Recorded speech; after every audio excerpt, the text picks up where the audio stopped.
Legjendat e Shkëndijës edhe në xhirën e 4 të kampionatit të Ligës së Veteranëve të Maqedonisë së Veriut kanë regjistruar fitore të sigurt me 2-0 në setet e kësaj radhe kundër 11 Oktombrit. Për Kuqezinjët të Tovar ishte kjo fitoria e 4 në radhë dhe janë duke udhëhequr tabelen me pikë maksimale së bashku me Borecin e Velesit. Kapiteni Durim Luma gjatë një prononcimi për televizionin Koha shpreson që të vazhdojë kjo ecuri pozitive. Turneu i 4 në kampionatin e veteranëve të Maqedonisë së Veriut u zhvillua në Shkup dhe ne përkundërshtar kishim ekipin e Prilepit, të cilin e kaluam bindshëm me 2-0 në setë 25-13 dhe 25-19, ku të gjithë lojtarët kishin rastin që të angazhohen në këtë ndeshje dhe në mungesë të lojtarit ton kryesor Abel Ajeti ne zhvilluam ndeshje shumë të mirë dhe me aktivizimin e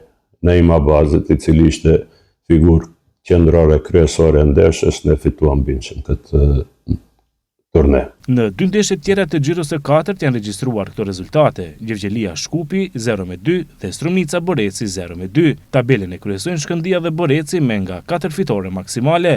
Kampionati vazhdon më 4 tetor me ndeshjen e xhirës së 5 që organizohet në Tetov, ku takohen Shkëndija Boreci, 11 Oktombri Shkupi dhe Strumica Tetova.